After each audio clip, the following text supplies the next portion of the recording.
Hello students, कक्षा 12 के सभी विद्यार्थियों का रेड क्लाइमेक्स स्टडी चैनल पर दोबारा स्वागत है।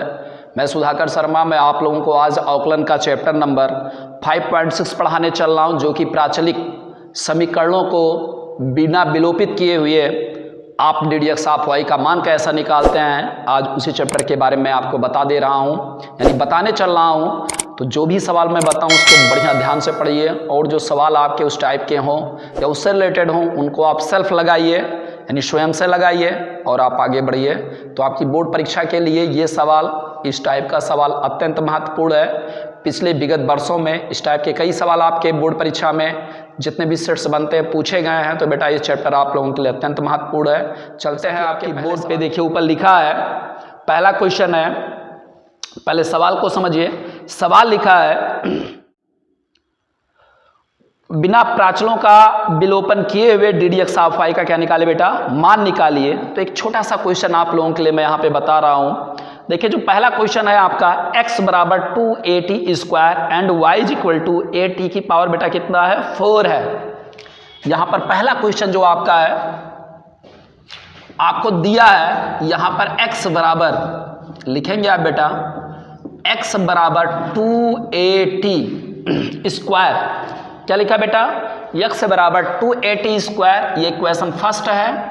और देखिए दूसरा इक्वेशन आपको दिया गया है, क्या लिखा है, y is equal to at की पावर बेटा कितना है, 4 है। ये इक्वेशन क्या है बेटा, सेकंड है। तो यहां पर आपको फाइंड आउट क्या करना है, ddx ऑफ y आपको निकालना है। तो यहां पर प्राचाल के बारे में मैंने अभी आपसे बोला था, प्राचाल क्या है कि जब दो समीकरणों का मान किसी तीसरे समीकरण के रूप में, यानी तीसरे चर के रूप में दिया गया हो, यानी दो चरों का मान तीसरे चर के रूप में दिया गया हो, तो प्राचलिक समीकरण के अंतर्गत आ जाता है। देखिए x बराबर 2at स्क्वायर, y बराबर at की पावर 4 है। तो यहाँ पर देखिए x और y ऑलरेडी यहाँ पर चर ना होकर फंक्शन कहलाएंगे, और t यहाँ पर एक अन्य चर हो जाएगा। तो ये आपका प्राचाल हो जाएगा t।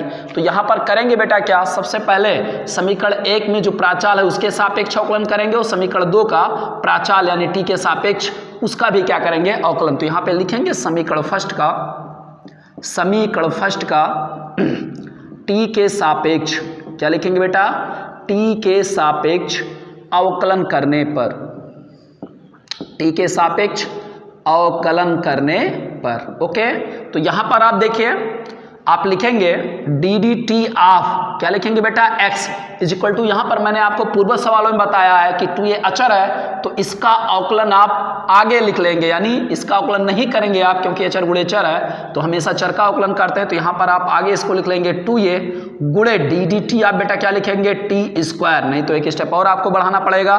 तो 2a है तो 2a ऐसा सेफ रखिए, t स्क्वायर का अवकलन आप जानते हैं t के सापेक्ष करेंगे कितना हो जाएगा, 2t। यहाँ पे फार्मूला क्या लग रहा है आप जानते हैं, चूंकि ddx ऑफ x की power n is equal to कितना होता है बेटा, n गुणे x की पावर n-1 होता है। यही फार्मूला यहाँ पर आप यूज कर रहे हैं। तो 2 2 बेटा कितना हो जाएगा, 4at हो गया। तो यहाँ पे वैल्यू क्या आ गई आपकी, dt आप कितना हो गया, x, ठीक। ये अभी सेफ रखेंगे। समीकरण सेकंड का भी इसी तरीके से अवकलन करेंगे, लिखेंगे समीकरण सेकंड का t के सापेक्ष अवकलन करने पर, किसके सापेक्ष बेटा अवकलन करेंगे आप, t के सापेक्ष। तो लिखेंगे t के सापेक्ष अवकलन करने पर। तो बेटा जब t के सापेक्ष अवकलन करेंगे समीकरण सेकंड का, तो आप लिखेंगे dt of y is equal to, a देखिए अचर है, चर के गुणे के रूप में, तो ये आगे आ जाएगा। आप लिखेंगे dt ऑफ t की पावर बेटा कितना हो जाएगा, 4। तो a गुणे, यहाँ पर देखिए यही फार्मूला यहाँ पर भी लगेगा, 4 आगे आ जाएगा और t की घात 4 में से क्या हो जाएगा बेटा, घट जाएगा। तो यहाँ पर आपने फाइंड आउट किया dt of y is equal to कितना हो गया बेटा, 4a, t की पावर कितना हो जाएगा, 3 हो जाएगा, ठीक। ये आपने मान निकाल लिया। अब ये आंसर आपका नहीं बेटा, आपको निकालना है ddx of y, so that यहाँ पर देखिए जब प्राचाल दिए रहते हैं तो वैल्यूज क्या होती है, ddx ऑफ y का मान होता है तीसरे चर के रूप में, तो dt ऑफ y अंश में रखेंगे, बटे में क्या लिखेंगे, dt बेटा आप क्या लिखेंगे, x।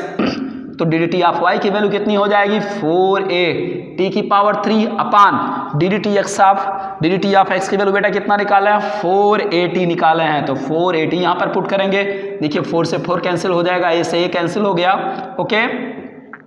t जो है t की घात 3 में से घट जाएगा तो t की घात 3 - 1 हो जाएगा। तो यहाँ पर देखिए बेटा आपने कितना निकाला, d d x of y की जो वैल्यू आ गई वो t कितना हो गया बेटा, स्क्वायर आ गया।